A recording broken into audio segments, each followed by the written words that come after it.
आज मैट्रिक्स जो बिहार बोर्ड में बहुत ही इम्पोर्टेंट है, मैट्रिक्स एंड डिटर्मिनेंट से मैट्रिक्स एंड डिटर्मिनेंट से 15 टू 20 नंबर पूछने का चांस रहता है, जो बहुत ही मजा आएगा। ठीक है, स्टार्ट करते हैं। कहते हैं two dimensional arrangement of element object and functional etc is known as matrix. तो टू डायमेंशनल 11th में पढ़ा होगा, दो बीमा, तो एक बीमा और एक ए बीमा को एक एलिमेंट को कोई एलिमेंट को उसको हम सजा देते हैं। ठीक है, वो मैट्रिक्स कहलाता है। जैसे एक एलिमेंट हो गया 2 4 5 4, इसको सजा दिए, 2 4 को ऐसे कर दिए, तो ये हो गया क्या, तो मैट्रिक्स हो गया। यहाँ पे देखो है a big bracket and small brackets से भी नोट्स कर सकते हैं। ठीक है, तो अब एग्जांपल देखते हैं। 2 4 6 1 3 और 1/2। तो अगर रो एंड कॉलम, जो ये हो गया सीधा लाइन जो हो गया वो रो होता है, एंड खड़ा लाइन हो गया वो कॉलम होता है। तो ऐसे रो होता है, यहाँ पे देखना, रो ऐसे होता है, ठीक है, और कॉलम ऐसे होता है। तो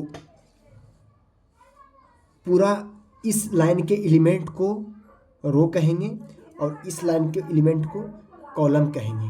तो एक और दो लाइन है तो दो कॉलम हो गया, इसको R1 कहेंगे और इसको R2 कहेंगे।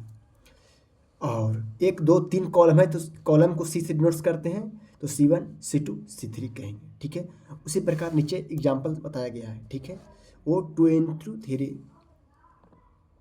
टू रो 3 कॉलम का ये चिन्ह है। जैसे देखो, अब एक कैसे लिखते हैं, तो कोई भी एक एलिमेंट लेते हैं AIJ। ठीक है, यहाँ तो है ही है, देखो एलिमेंट है AI, कोई भी एलिमेंट है तो AIJ, M cross N, I जो हो गया रो हो गया, इसमें J कॉलम हो गया, M नंबर ऑफ रो, मतलब एक दो रो है तो नंबर ऑफ रो, M जो हो गया नंबर ऑफ रो हो गया, और N नंबर ऑफ कॉलम हो गया। M नंबर ऑफ रो हो गया, N नंबर ऑफ कॉलम हो गया। तो अब देखो यहाँ पे 2 4 6 एक एलिमेंट और मैट्रिक्स है, तो मैट्रिक्स में एक दो है, M इंटू N होता है, तो एक दो रो है तो दो रो यहाँ हो गया, N क्रॉस 3 कॉलम। तो ऑर्डर ऑफ मैट्रिक्स मतलब पूछेगा कोई कितना ऑर्डर का मैट्रिक्स है, तो 3 क्रॉस 3, तो number of row cross number of column is called order of matrix. And number of element number of row dot number of columns, मतलब इसमें क्रॉस कर देंगे कितना मतलब एलिमेंट है, इसे हमको अब नहीं समझ रहा होगा यहाँ पे। जैसे देखो 2 4 6 3 2 1, ए रो हो गया और ए रो हो गया, तो हमें पूछेगा ऑर्डर ऑफ मैट्रिक्स, तो पहले रो लेंगे, तो एक रो दो रो हो गया, एंड फिर कॉलम लेंगे तो 3 को कॉलम हो गया, और इसको क्रॉस कर देंगे तो ऑर्डर ऑफ मैट्रिक्स निकलता है, ऑर्डर ऑफ मैट्रिक्स। ठीक है, ऑर्डर ऑफ मैट्रिक्स। एंड पूछेगा कि नंबर ऑफ एलिमेंट, मतलब कितना एलिमेंट है, नंबर ऑफ एलिमेंट पूछेगा, तो गुना कर देंगे तो आ जाएगा 6। तो नंबर ऑफ एलिमेंट निकालना है तो गुना कर देंगे, और ऑर्डर ऑफ मैट्रिक्स निकालना है तो गुना ही करके छोड़ देंगे। तो 2 क्रॉस 3 का ऑर्डर है। ठीक है, नोट्स कर लेना अच्छा से, ऑर्डर ऑफ मैट्रिक्स। अब चलते हैं इधर, देखो let A is equal to एक AIJ into M cross R। तो हमको निकालना है, एक मैट्रिक्स बनाना है जिसमें I रो है, J कॉलम है, और M क्रॉस R का ऑर्डर है। तो पहले लेंगे 1 1, फर्स्ट रो फर्स्ट कॉलम, फिर फर्स्ट रो सेकंड कॉलम, क्योंकि फर्स्ट रो ही है और सेकंड फर्स्ट कॉलम, ये सेकंड कॉलम ए है, ये फर्स्ट कॉलम है, थर्ड फर्स्ट रो है, थर्ड कॉलम है, ए फर्स्ट रो ही है और ये 4 कॉलम है। इसी प्रकार कॉलम तो कांस्टेंट है, बदल नहीं रहा है, सेम है, लेकिन कॉलम रो तो कांस्टेंट है बट कॉलम नहीं बदल रहा। इसी प्रकार एक बना दिया मैट्रिक्स। अब constitute the matrix of order 3x2 which element are given that. कह रहा है कि 3x2 का एक ऑर्डर दिया हुआ है जिसमें मतलब कह रहा है कि 3x2 का मैट्रिक्स ऑर्डर का एक मैट्रिक्स बनाना है जिसका एलिमेंट यहाँ पे दिया हुआ है। तो देखो यार, इसको मान लेंगे एलिमेंट हो गया, तो ए आई जे लेट मान लिए ए आई जे इक्वल टू 3x2 का दिया हुआ है and A I J equal to 2i + j। तो फर्स्ट देखो ए निकालना है हमको 3x2 को, तो 1 2 3 गो रो हो गया, 2 कॉलम हो गया, तो निकल गया। अब देखो यहाँ पे a I j is equal to 2i + j। तो अब कहाँ पे आ रहा है, तो फर्स्ट पहले देखेंगे ये 1 1, तो आई कितना है 1 है, तो इसमें गुना हो जाएगा 1 तो 2 + 1 3, जे 1 है, इसमें आई कितना है 1 है, जे 2 है, तो आई का मान पुट करेंगे इसमें, तो 2 × 1 2 आ जाएगा +2 = 4। इसी प्रकार पूरा चेक करेंगे तो 8। तो अब इसका हमको मैट्रिक्स बनाना है, तो 3 4 6 7 8,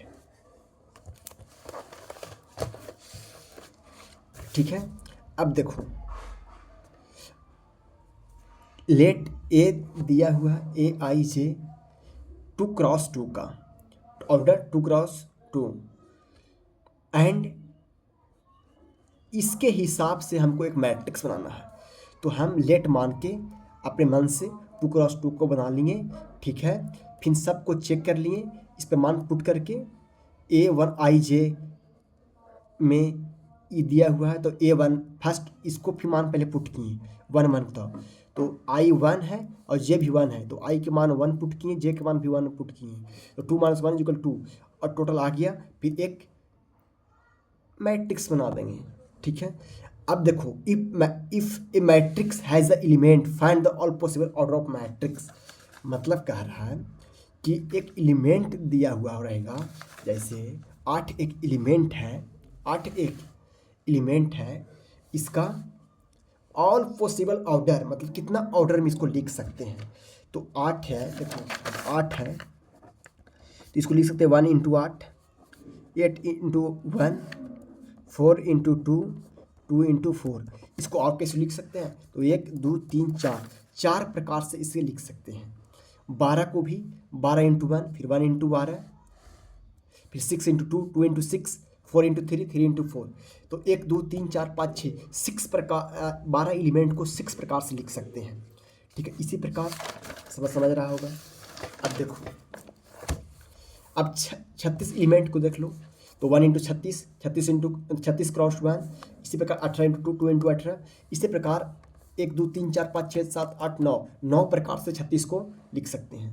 अब अलजेब्रा ऑफ मैट्रिक्स, अब यहाँ से टाइप ऑफ मैट्रिक्स पढ़ेंगे। तो अब देखो यहाँ से एग्जाम में पूछता है, थोड़ा पेशेंस रखना, लास्ट तक सभी समझ में आ जाएगा, ठीक है। तो अलजेब्रा ऑफ मैट्रिक्स पढ़ते हैं। तो टाइप ऑफ मैट्रिक्स हो गया, तो पहला नल मैट्रिक्स या जीरो मैट्रिक्स, नल मैट्रिक्स या जीरो मैट्रिक्स, फर्स्ट मैट्रिक्स हो गया।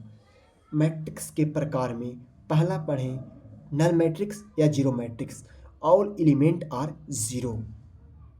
ठीक है, तो 1 2 3 4, एक रो एक रो, दो रो, एक रो एक कॉलम दो कॉलम, 2 क्रॉस 2 हो गया। तो जिसका सभी रो एंड कॉलम जीरो, कहने का मतलब है कि आप यहाँ समझाते हैं तुमको, अब तुम लोग का इसे करा नल मैट्रिक्स। नल मैट्रिक्स वैसा मैट्रिक्स जिसका ऑल एलिमेंट जीरो हो, ऑल एलिमेंट जीरो हो, ऑल एलिमेंट जीरो हो। तो 0 0 0 0 2 गो रो है एंड 2 गो कॉलम है, तो 2 क्रॉस 2 आ जाएगा। अब देखो 0 0 0 0 0 0, मतलब जो भी एलिमेंट हो ना सभी zero, all element are zero. जैसे कोई भी मैट्रिक्स के अंदर सभी एलिमेंट जीरो है, ऑर्डर डिपेंड नहीं करता है, कई ऑर्डर का हो, या 2 क्रॉस 3 हो, 3 क्रॉस 2 या 2 क्रॉस 2 हो। ठीक है, तो अब एक नल मैट्रिक्स हो गया। अब देखेंगे रो मैट्रिक्स। रो मैट्रिक्स देखेंगे तो number of row is equal to 1। तो एक ए मैट्रिक्स में अंदर 1 2 3 गो एलिमेंट है, तो इसमें कॉलम है, देखो तो बेस से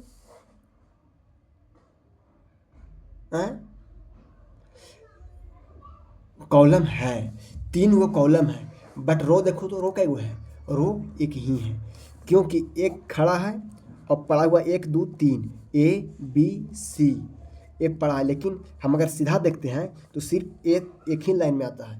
तो number of row is equal to 1 is called row matrix. दूसरा, तीसरा हो गया कॉलम मैट्रिक्स, जिसमें number of column is equal to 1।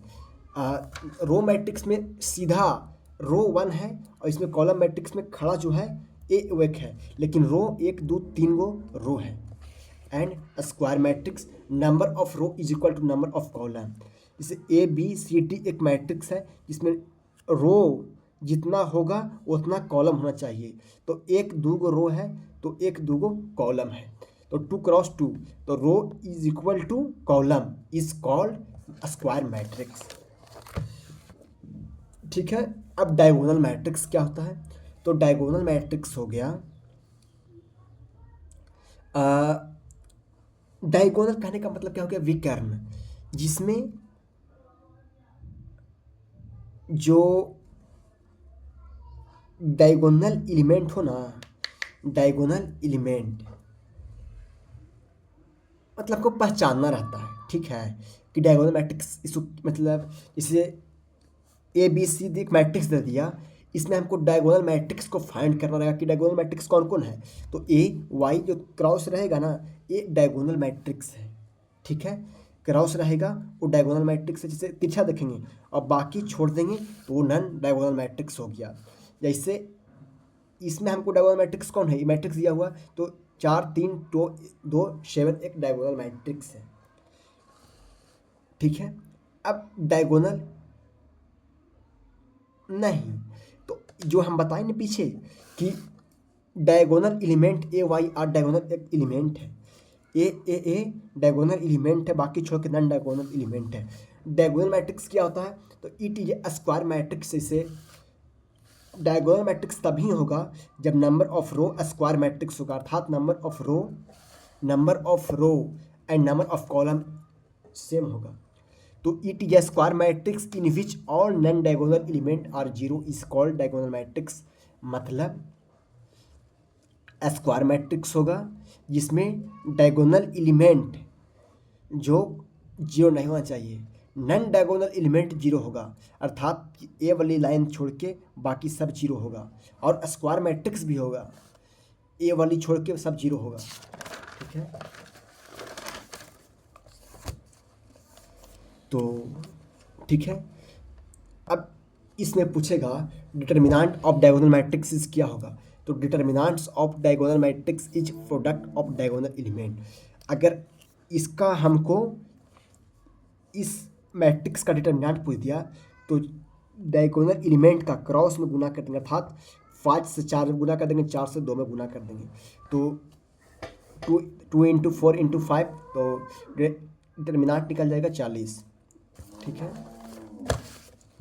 इसी प्रकार स्केलर मैट्रिक्स हो गया। तो आज हम यहीं तक रहने देते हैं, फिर बाद में बताएंगे स्केलर मैट्रिक्स। हाँ तो नहीं, अब खत्म कर देता हूँ। स्केलर मैट्रिक्स क्या हो गया, तो it is a diagonal matrix in which all diagonal element are same. Diagonal matrix में तो नॉन डायगोनल एलिमेंट 0 होता है, लेकिन स्केलर मैट्रिक्स में क्या होता है ना, ये भी एक डायगोनल मैट्रिक्स है, स्केलर मैट्रिक्स भी, बट इसमें डायगोनल एलिमेंट सेम होता है। ठीक है, कांस्टेंट होता है, जैसे 2 का 2, 4 4 4, 5 5 5 5 सेम होगा। ठीक है, अब देखो इसमें एक बहुत महत्वपूर्ण है यूनिट मैट्रिक्स या आइडेंटिटी मैट्रिक्स। तो it is a scalar matrix in which all diagonal element are 1 is called unit matrix. अर्थात यूनिट मैट्रिक्स को हम स्केलर मैट्रिक्स कह सकते हैं। इसे IN से डिनोट्स करते हैं। ठीक है, इसमें डायगोनल एलिमेंट 1 होता है। ठीक है, वो यूनिट मैट्रिक्स हो गया या आइडेंटिटी मैट्रिक्स हो गया। तो आज तक यही रहने देता हूँ टाइप ऑफ मैट्रिक्स, फिर अगली क्लास में सब क्लियर कर दूंगा। ठीक है, तो जय हिंद।